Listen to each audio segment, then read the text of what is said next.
I have been thinking a lot about John May in the last few weeks. In fact, napanaginipan ko siya one time, I think sometime this month. And I thought it is worth reflecting on his cardinal or principal teaching on prayer. I thought dreaming of him was God's way of inspiring me to look closely at his person. But John May's teaching on prayer was always a way of experience. John May's teaching on prayer was always experiential. He never taught anything that is too esoteric, meaning to say out of the way, so far out. He always concerned himself with leading people and drawing people into an encounter with God in the silent depths of their hearts. Our experience of meditation, our practice of meditation should lead us to this encounter. We meditate not on the basis of what we have memorized. We meditate not on the basis of what we've learned intellectually.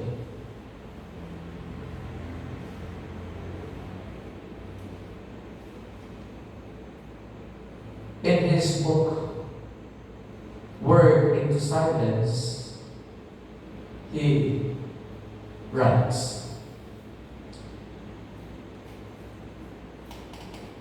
the modern Christian's mission is to animate our contemporaries to the presence of a spirit within themselves. Our first task in the realization of our vocation and in the expansion of the kingdom of God among our peers is to find our own spirit, because this is our lifeline with the Spirit of God. Ano ba yung spirit? Spirit in small letter. We all have a spirit. What is the human spirit? In contrast with the Holy Spirit, we all have a spirit. And this spirit is connected to the Spirit of God. But let us qualify, ano ba yung human spirit? The human spirit is what pushes us to rise after failure. It is what makes us hope during dark times. The human spirit is to find meaning, is that which finds meaning beyond just survival. In other words, in a simple summary, the human spirit is the part of us that refuses to give up. The human spirit is the part of us that refuses to give up. And the task of meditation is to find this spirit within, to recognize, to name, to claim this spirit in each of us. Because this is our lifeline with the Spirit of God. And this Spirit finds its strength, its power, its energy, its capacity, its ability, only in the light of the Holy Spirit. So, huwag natin kalimutan yun. Huwag natin kalimutan yun. I am not trying to be philosophical, but that is something we all possess. The human spirit.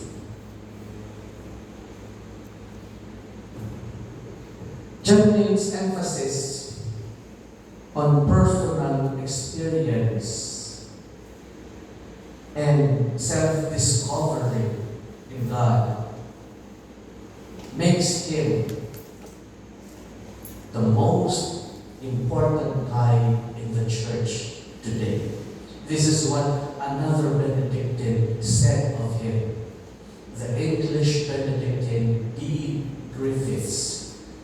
B. Griffiths started an ashram in India, which still exists today. I think Sister Karen knows this ashram. B. Griffiths brought Christian monasticism to India, and he incorporated Christianity, Christian monasticism with Hindu culture. And so the ashram in India is a place of interfaith dialogue. It is a place where people converse about God. And people don't categorize themselves as Christian or Hindi or Eastern or Western. There are no categories. All of these categories or boundaries or dichotomies melt. They simply come together. The human spirit coming together, inspired by the Holy Spirit. And this is why Germain, in the mind of B. Griffiths is probably the most important guy in the church today. I wouldn't call this an overstatement. It is simply a given fact. The practice of Christian meditation taught by Germain was for him the refining of the essential monastic spirit. And so in meditating every day, twice a day, people could share in the heart of what the monastic movement was all about. Monasticism is all about the search for God. Monasticism is all about the search for God. It is what justifies its existence. It is the search for God that sustains its presence and makes that presence relevant, enduring,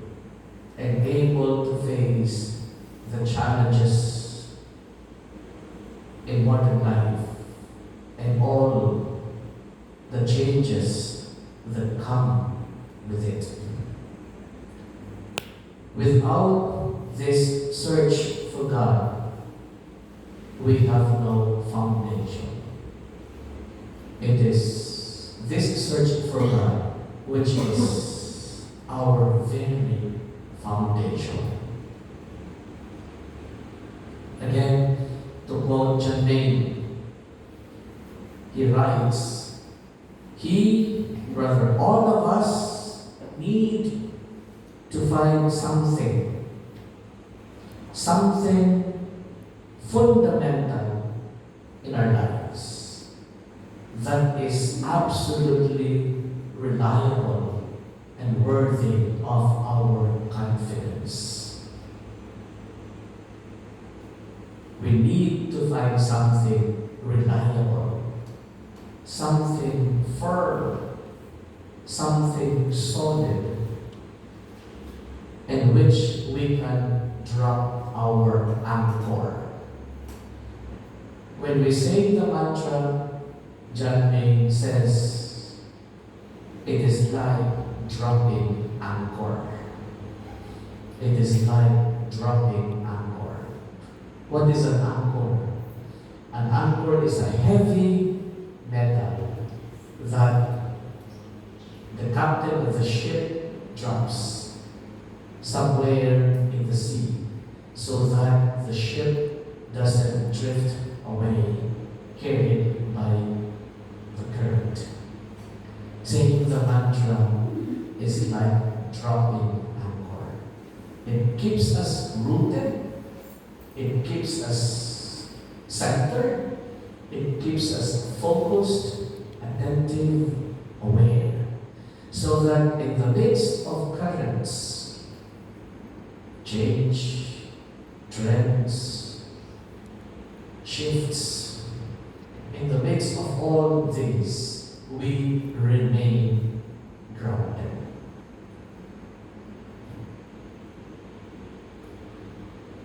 The teaching of Christian meditation became John May's principal work. And he did this by way of preaching and publication, which really reflects how the early monks transmitted their wisdom. The early monks of Egypt, of North Africa, shared their wisdom by word of mouth and in writing. And this is something that we still do. And John May did exactly the same thing. He preached and he wrote. And this is something we still do now.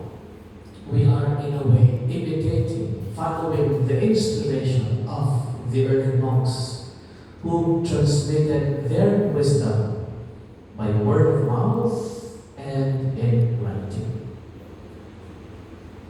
What I'm doing now, I'm preaching, is my way of transmitting this wisdom.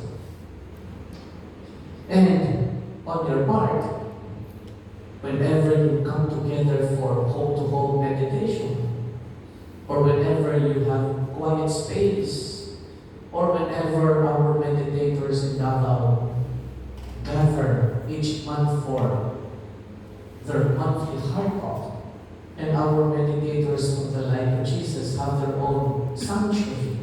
Whenever we are together, regardless of label, we are sharing faith, and that is transmitting the wisdom of the ancients. I preach, you share faith. And how about writing? We have our website. Everything I speak about, my homilies, my talks, are all posted in our website. And of course, we have to give credit to who really who makes time editing these talks, these materials, so that it is posted on time for our meditators to read. So it's our website is kept updated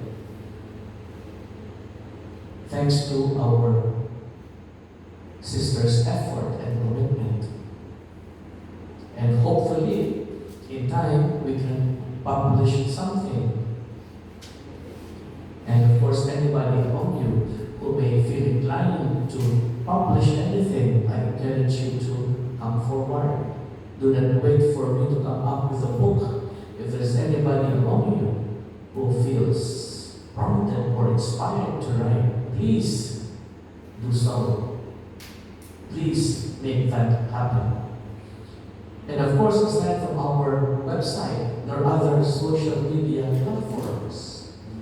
We have Facebook, we have social media platform. Wala sa Facebook, hindi ako. YouTube, yes, YouTube. So all of these are expressions of the written form or the written transmission of the wisdom of the ancients.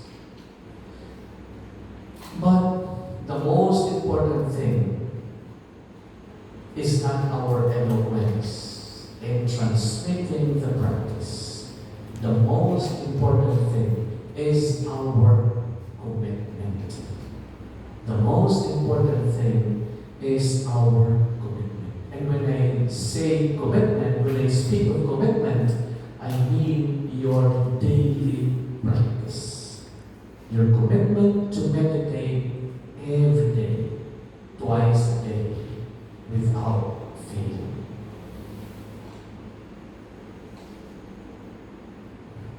John May wrote, meditation cannot be reduced to a commodity.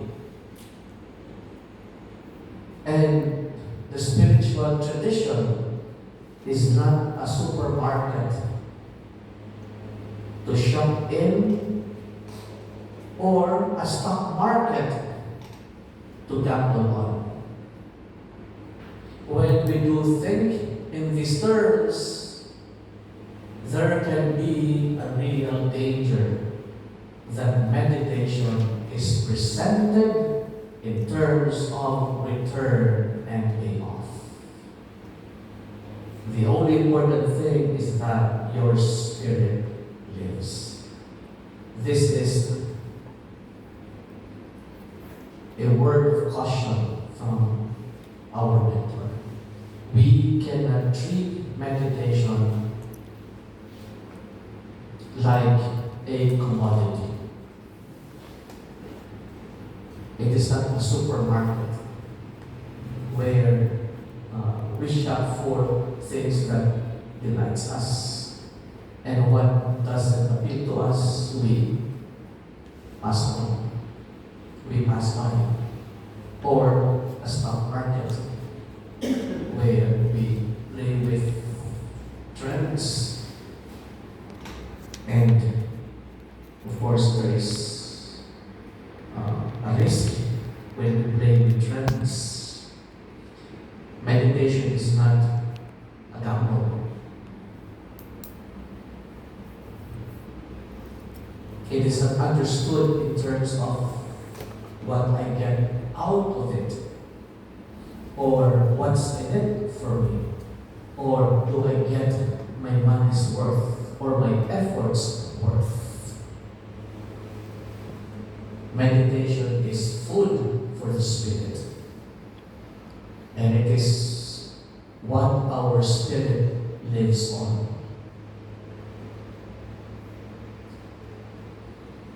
So John Main's concern was to help people like us into the silence of pure prayer. It is to help us into the silence of pure prayer. And pure prayer in his mind is poverty of spirit. It is a state of poverty. And this poverty is expressed or even made visible in the absence of thoughts and images. We arrive at the state of poverty when we surrender, when we give away, when we relinquish all forms of thinking and imaging. In the words of an English mystic, Julian of Norwich, this state of poverty is a condition of complete simplicity. It is a condition of complete simplicity. For John Maine, this poverty of spirit was the discipline of the mantra. Is the discipline of the mantra. Our death consists in the determined simplicity of the mantra and the absolute renunciation of thought and language at the time of our meditation. For us, the discipline of the mantra leads to some kind of dying. Our thoughts die, images die, our cravings and desires die. The need to control, to manipulate, die.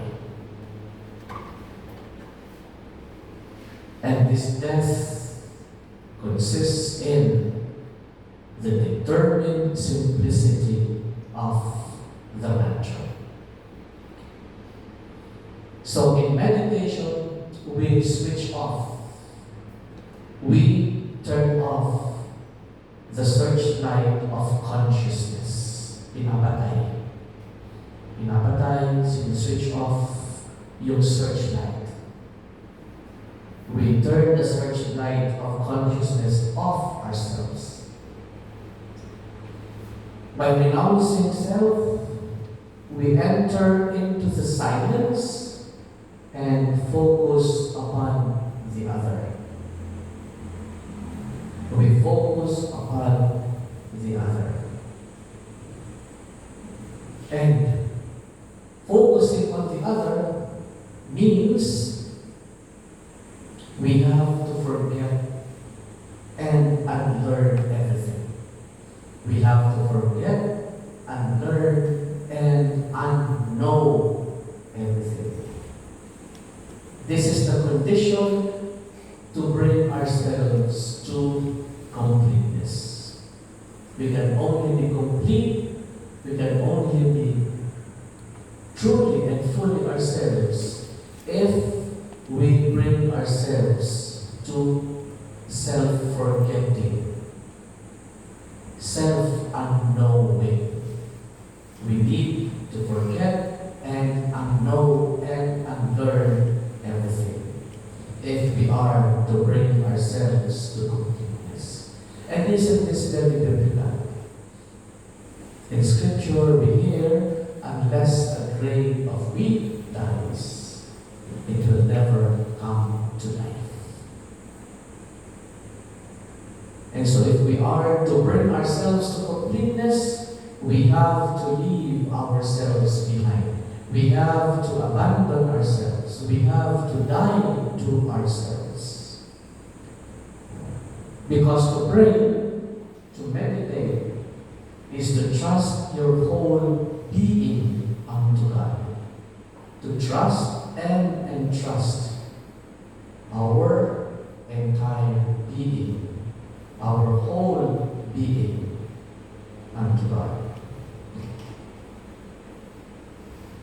If John Maine's teaching on prayer is experiential, it follows that his teaching is also practical. If it is experiential, it must therefore be practical. Our theories about prayer can make us helpless. Our theories about prayer can make us helpless. You can memorize all the theories, the history, the different traditions of prayer, of praying, and still you end up helpless. Because prayer is not about memorization or memorization. It is not an intellectual, academic, scholarly exercise. When we are too preoccupied with theories, it is like having a car manual without a car. When you memorize prayer, or when you understand prayer in terms of intellectual knowledge, or mastery, or familiarity, it is like having a car manual without a car. Yung organo mo nga yung manual, wala ka namang kotse. Paano mo patatakbuhin yung libro? Paano mo aanalin yung libro? Kahit memoryado mo pa yung mga pages, kung nasaan yung transmission, alam mo paano mag-troubleshoot, alam mo paano magpahangin, gaano karaming hangin bawat gulong. Even if you know all of these, my heart, kung wala ka ng kotse, bakit wala?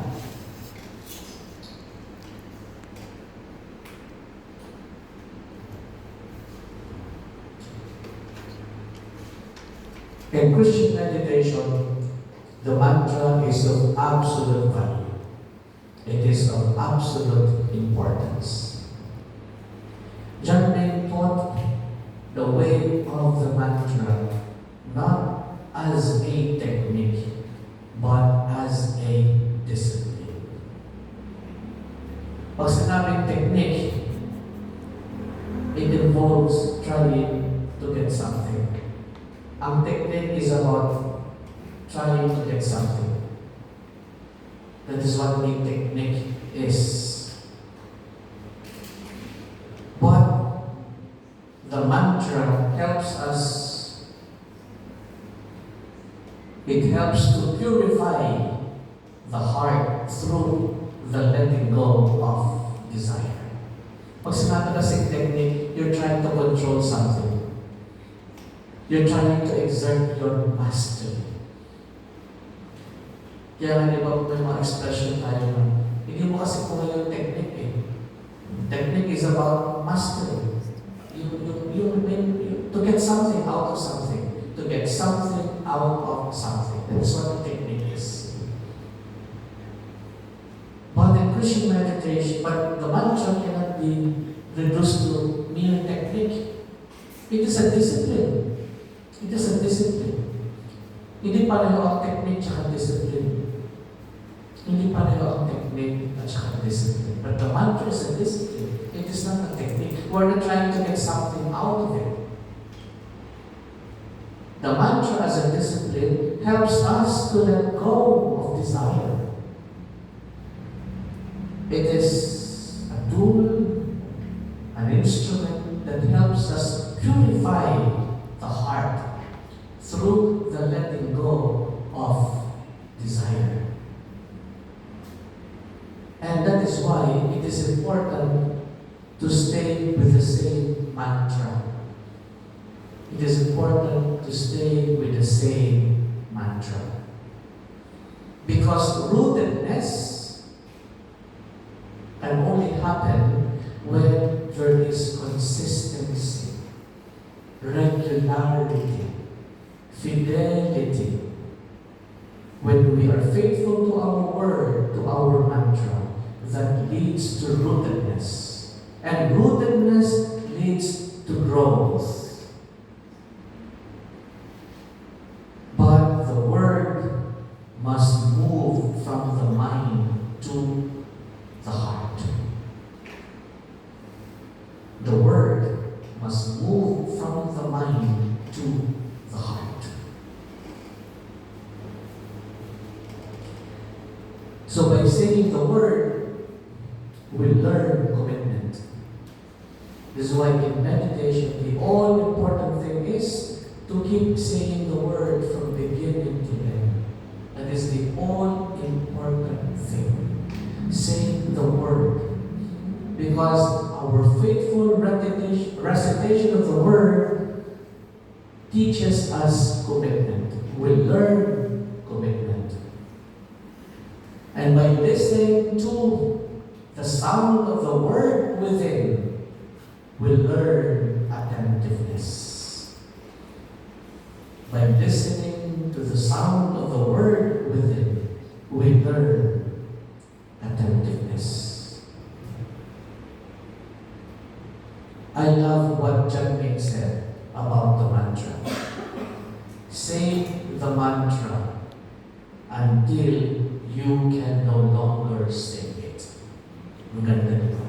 Say the mantra until you can no longer say it. Meaning to say, darating yung point na kahit hindi mo sinasabi, the mantra just repeats itself. Say the mantra until you can no longer say it. Beautiful. Beautiful. And that to me is pure silence. That is silence beyond self-consciousness. That is silence beyond self-consciousness. Kahit hindi ka conscious, kahit hindi mo iniisip, kahit hindi mo ginugusto, kahit hindi mo sinasadya, the word just repeats itself. Say the mantra until you can no longer say it. And this is my prayer for all of us. This is my prayer for myself, that we say it until we can no longer say it.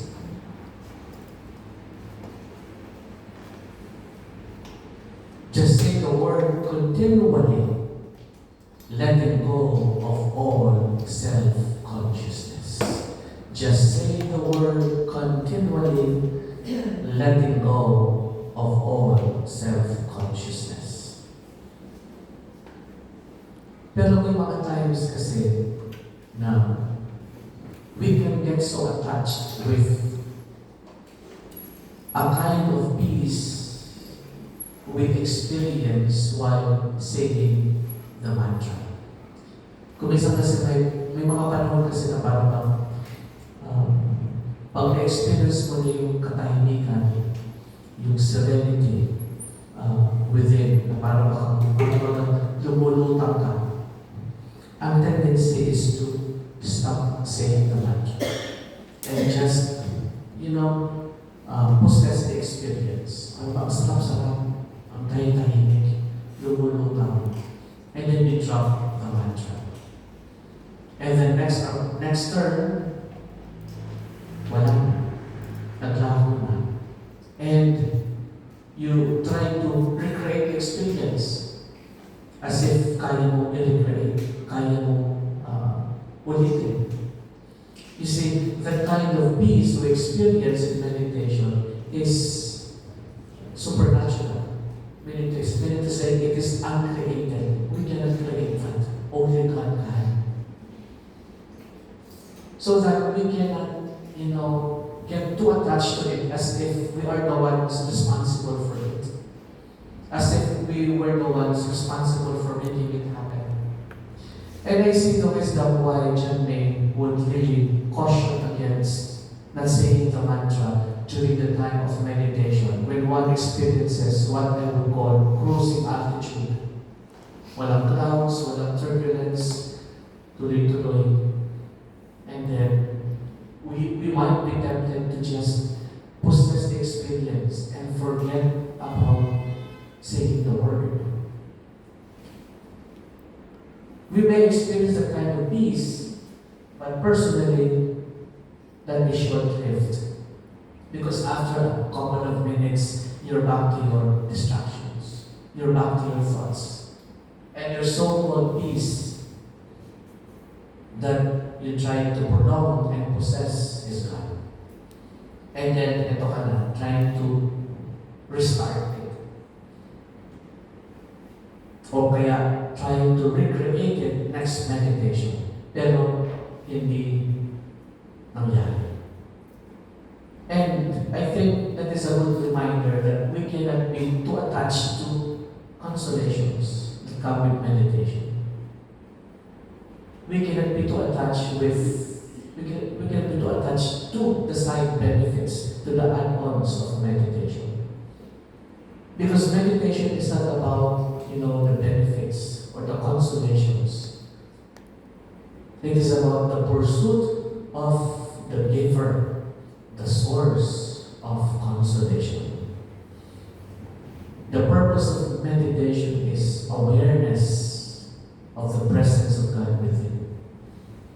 And to embrace that presence regardless of the quantity of distractions you may have, you may experience during the time of meditation. Peaceful or otherwise, distractions or without, we seek and pursue God and His peace.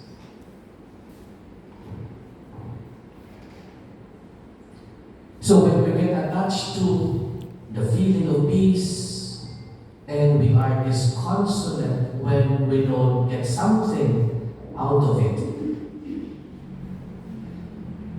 or when we don't get it, know that it is the ego monitoring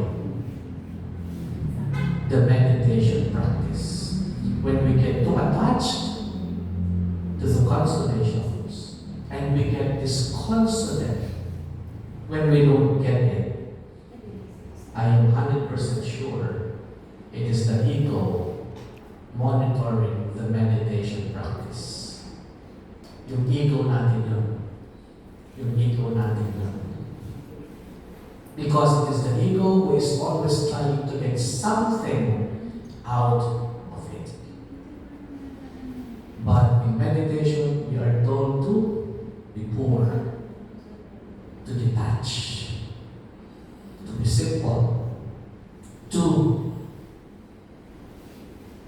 face our frightening nothingness.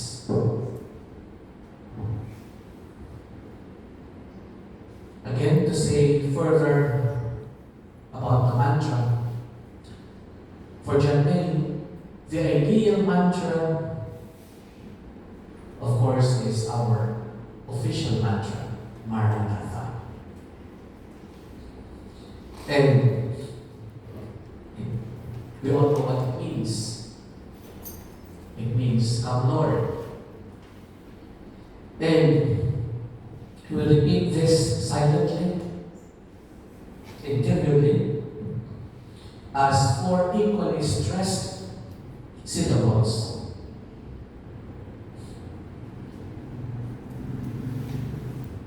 It has a harmonic quality that helps to bring the mind to silence.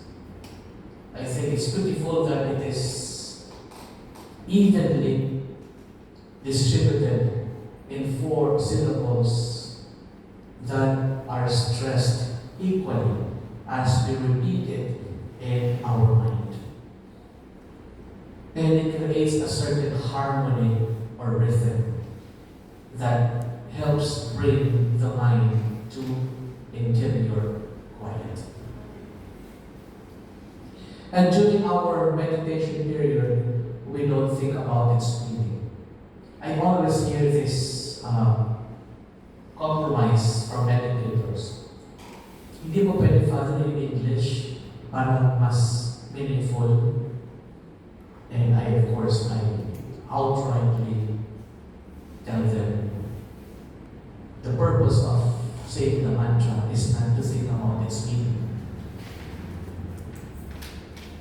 time of meditation, we don't think about the meaning or use our imagination. It's useless to think about the meaning because we are not supposed to use our imagination.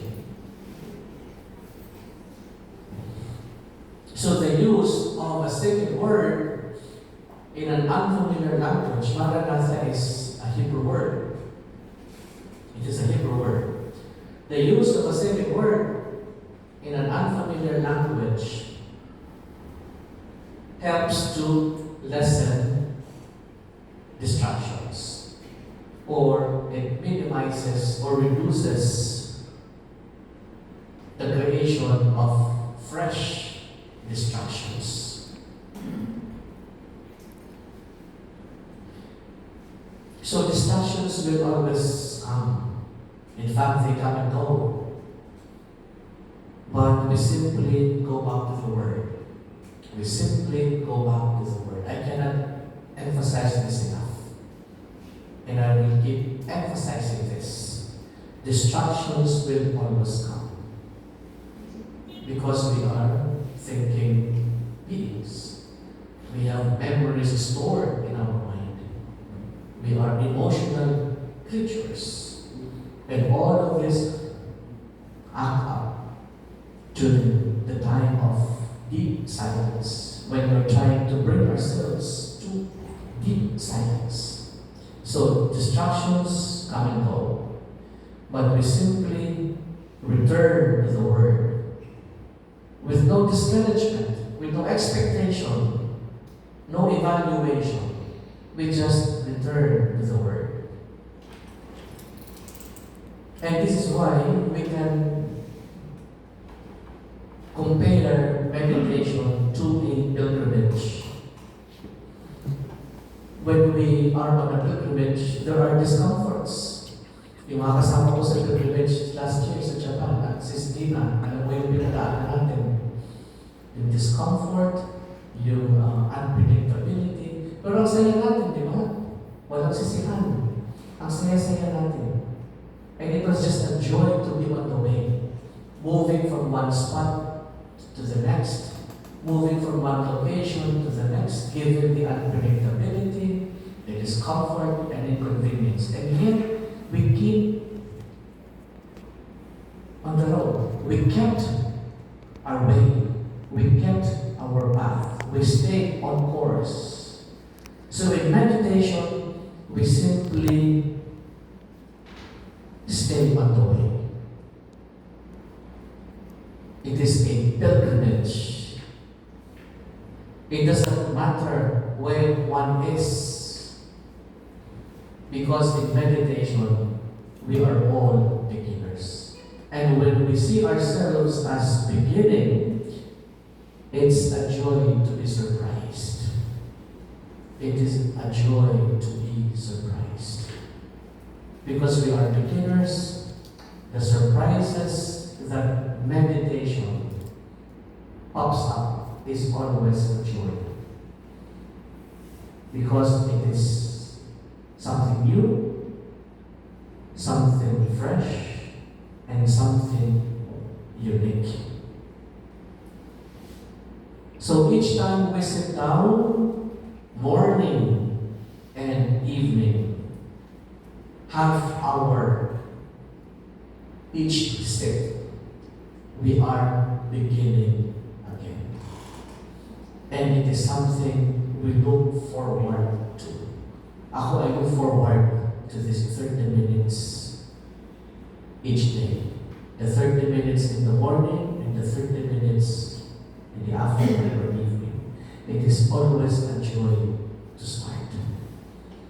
And even if we have meditated long enough, far enough, it is a joy to start again.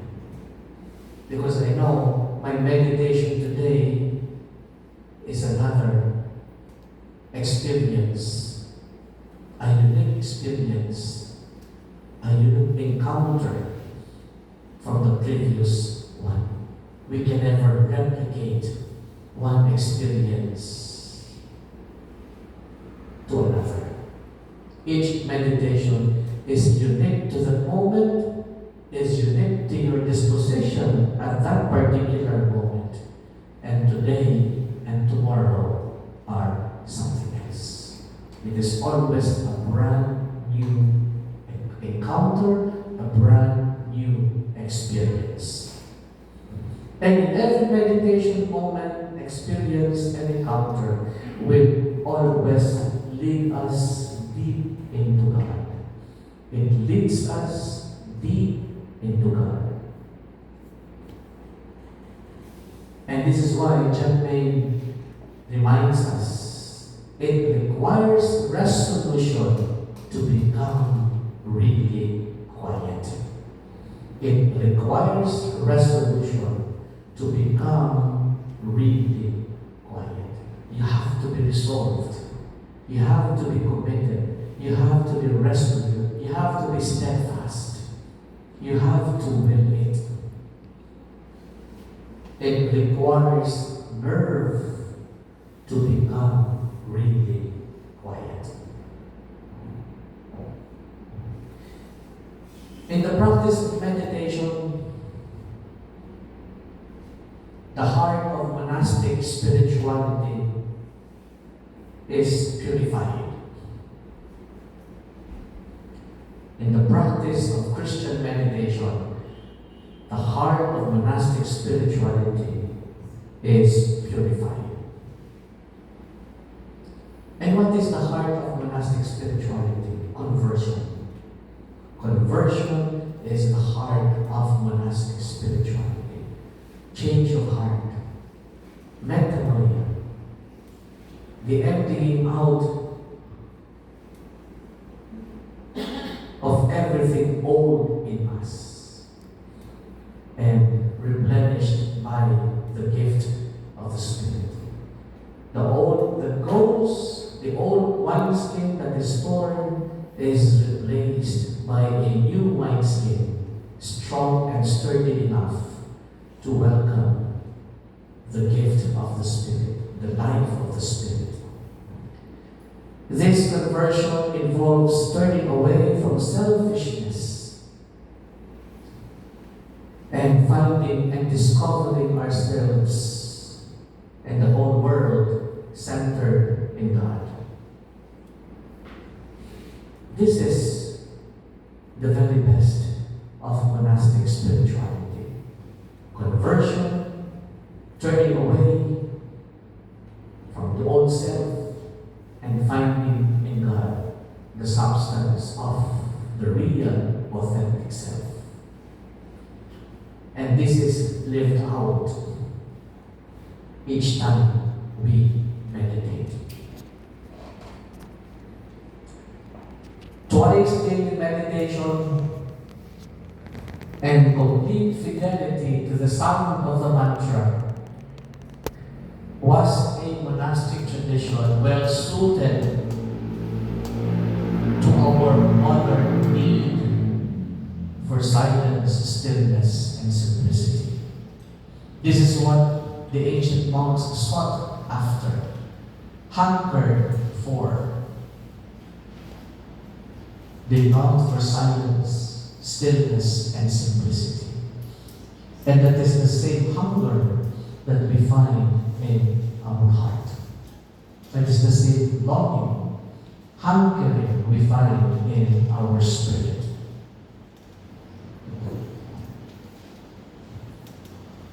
And this is why you are here, month after month, week after week you meet online, and week after week you have home-to-home meditation. And why is that? Because true meditation creates community. True meditation creates community.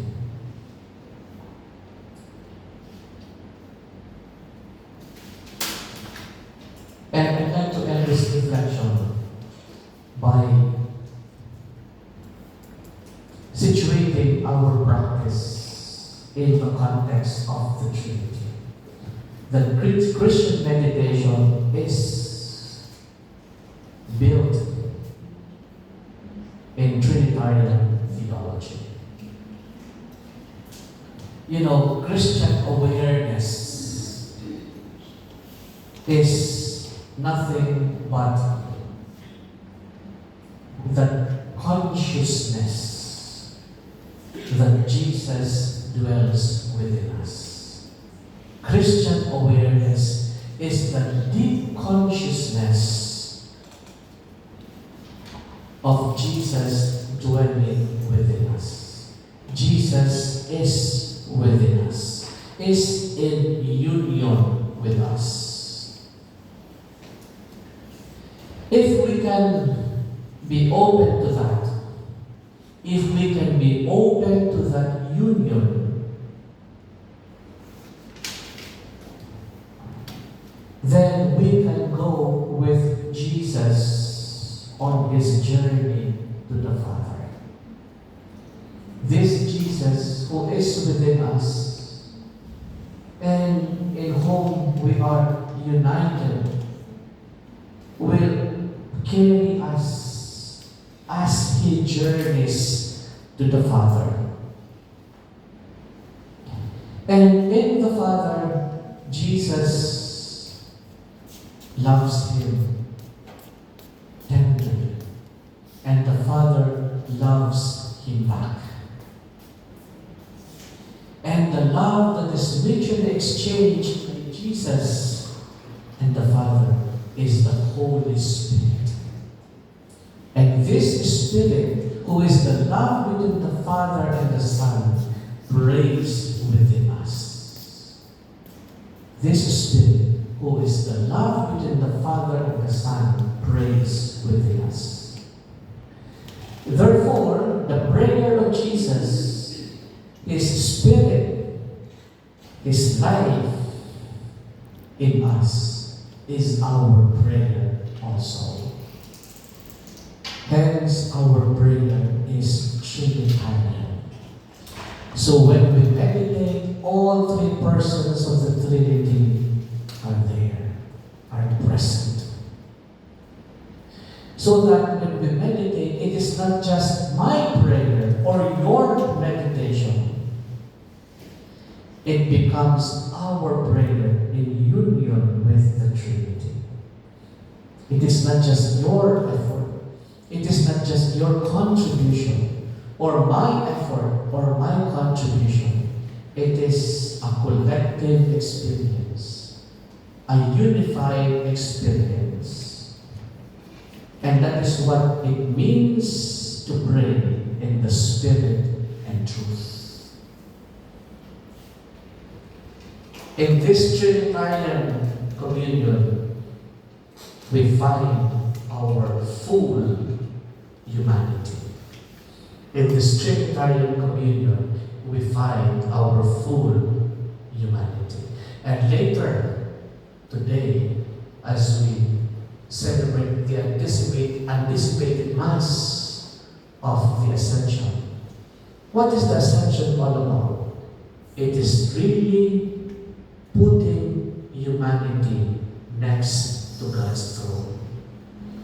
When God ascended into heaven, he has positioned humanity next to God's throne. So when we meditate, we pray in the Spirit and truth. And because we are not formed, because we are imperfect, because we are inadequate and incomplete, it is Christ who completes us. It is Christ who brings us to perfection. It is Christ who forms us. And this is the joy of meditation, because it is finding ourselves in the midst of the Trinity. So when you meditate, hindi lang ikaw yun, nakaupo dyan. The entire Trinitarian community is with you. You are in Christ, and Christ, united with you, carries you as he journeys to the Father. And in meeting the Father, they love each other. And you are in that dynamic. And who is the love between him and the Father? It is the Holy Spirit. Isn't it beautiful? You're part of that dynamic. Nasa gitna ka, big ka, dala-dala ka. And you are seated there in silence. And you are not just meditating, you are together with them. It's not just your meditation, your effort, my effort. We are with the Trinity. We are in the Trinity. And what can be more beautiful than that? And that is the basis of why community is created by meditation. The community we create as meditators is built on the Trinity. It has a Trinitarian foundation. It has a Trinitarian basis. So when you look at our prayer, the opening prayer natin is a Trinitarian prayer. Heavenly Father. Sige lang, dasalin yung natin, yung ating opening prayer. Heavenly Father, open our hearts to the silent presence of the Spirit Son. Lead us into that mysterious silence where your love is revealed to all. Maranatha. Come, Lord. Come, Lord Jesus. Ang lahat, ang Trinity. So open the prayer, ano lahat sila? Present. Present sila. So Christian meditation is Christian. Hindi siya hinirang. Hindi siya alone. Sa atin to. Regalo to. Handog to sa atin ng Santisima Trinidad. Nandun sila. To validate, to ratify, to encourage, to certify our mission.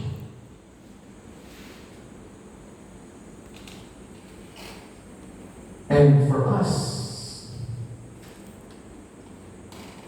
with John Wayne reminding us, say the mantra until you can no longer say it. Say the mantra until you can no longer say it. Para sa atin, ito ang challenge. Para sa atin, ito ang mission. Para sa atin, ito ang buhay. Let us follow this truth and walk faithfully on the path of silence, simplicity, and stillness. So, thank you. This is really what I want to share with you. Sis Lou, okay na? Natakuha